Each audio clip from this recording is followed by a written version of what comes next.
As any die-hard Star Trek fan will tell you, for years our next guest has reminded us that space is the final frontier. He brought interest in science fiction to a level where viewers could reveal their addiction without embarrassment. I don't know about you, but I was definitely a Trekkie. Please welcome writer-producer Gene Roddenberry. I think you've got a fan club here. Thank you for coming. Okay. You know, it is amazing that in 3 seasons on NBC, Star Trek started something that really influenced the psyche of a whole generation. Why do you think that was so?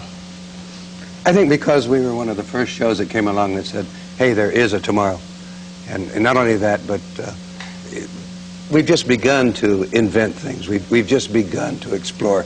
We're a young race. We're just getting started. And I think everyone of a young mind has got to believe that. And you also had wonderful characters, very, very solid characters. Was this your own writing in this? Or? Yes, it was principally at the beginning.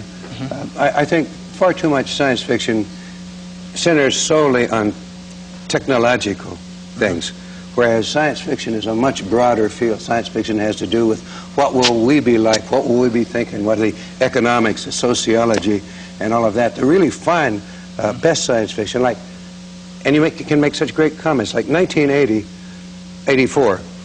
You can find no better way to warn against the perils of big government than what Orwell did for us then. Yes. And Brave New World and things like that. Wow, science fiction is just really philosophy in motion. You also had a lot of emotional messages there in Star Trek. A lot of, as you say, it was the emotion there, the real people part of it, the human part of it, and the not-so-human part of it that gave it that. I saw an opportunity to use the series, really use it to say things that I believe, like to be different is not necessary to be ugly and stuff like that, you know, and that was fun. The odd thing, though, is that you mentioned that you don't want science fiction just to be based on just science, but you have a delicate balance of this humanity and the emotion, and you had the science enough to tickle those hardcore science buffs. How did you do that? What kind of people did you have working on them? Well, first of all, we had some fine actors. You know, people say to me, you created Mr. Spock. Well, only some beginnings of that is true. I did an outline, a skeleton, but then you have a fine actor like Leonard Nimoy come on, and he puts the flesh and bones and mannerisms, same with Bill Shatner and all of them. I believed, and fortunately they all believe the same thing, that drama is basically about people. It's how technology affects people that is the really exciting story. Yes. Now, it took, I guess it was over 10 years before you came around to coming out with a movie that was, as you say, it was demanded. I mean, the public really wanted this movie. Why did it take so long for that to build? The studio never believed that the Trekkies were out there. Yeah, I used to say, look, I think we got several million, you know, that'll buy tickets, and they kept saying, oh, come on, Gene, you know, what do you know about those things? It probably looked like a lot to you. Star Wars really had to come along before they, and then they moved too fast, and I think although I'm proud of the movie, I think we got good people in it. I think in the end, they put too much emphasis there on technology and special effects, and took the time away from the people's stories to get it. I think most science fiction today I think the tail is wagging the dog. Special effects is beginning to wag the movies, and it should not. Yeah, I think the Star Trek, there's a book on Star Trek, and it's a fascinating book telling about the making of the movie that you co-wrote. Yeah, right. That's a very, very interesting book.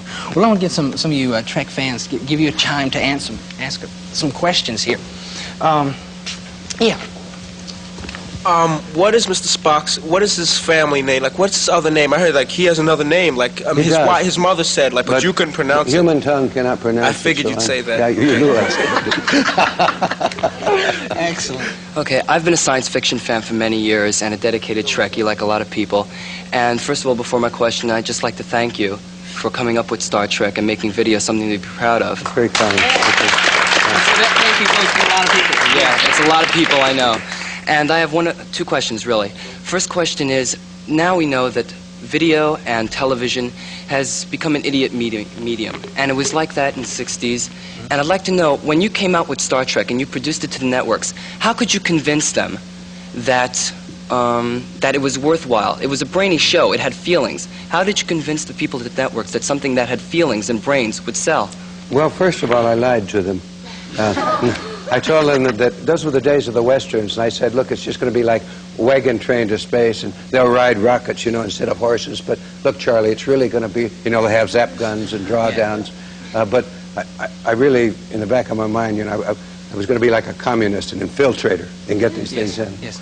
Yeah. And I've heard rumors of another series, and if that is true, how are you going to stop skeptics from saying, oh, it will never be as good as the first one? Can you do it? The actors are too old.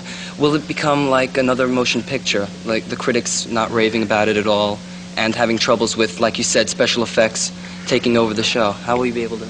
Well, they're going to do a new one. It'll probably be shot on a high-budget TV movie. Then if it has the ability to do it, they'll put it in the theaters or they'll keep it on TV. I'm not going to do it. They will not give me the creative controls I had on the early shows, and so I've said, you know, it's maybe somebody else should do it, and I have no objection to someone coming along and really making, you know, finding the new actors and slow replacements and so on, and I hope they do a good job, and I will be backing them with technical advice as long as they'll listen to me. Yeah. I'm wondering, what do you feel about the gross, or at least what I consider very gross, commercialism that's done on Star Trek, say, over the past 10 years with all the conventions and people selling, like, materials that were 50 cents worth for, like, $5 by making it into a tribble or something like that? Yeah. What do you feel about that?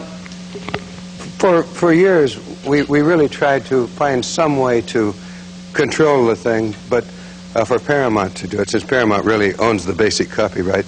But there just seemed to be none.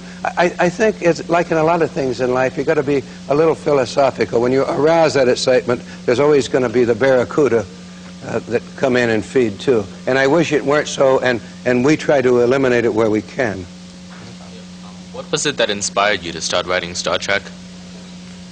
Well, I had seen science fiction. I thought that they didn't have enough people in the stories. And also, I wanted to make some comments. And in television those days, and maybe it's the same today, you couldn't talk about sex, unions, politics, anything of any meaning. So I thought, well, hey, if I have it happen to little polka-dotted people way out there, maybe I can get it past the censors. And I did. Every 14-year-old knew what I was talking about, but got right over the censors' heads. You know? Yeah, I think that you did. You definitely used that so well to get across those statements, and really appreciate it. I think from everybody here, thank you very much for coming.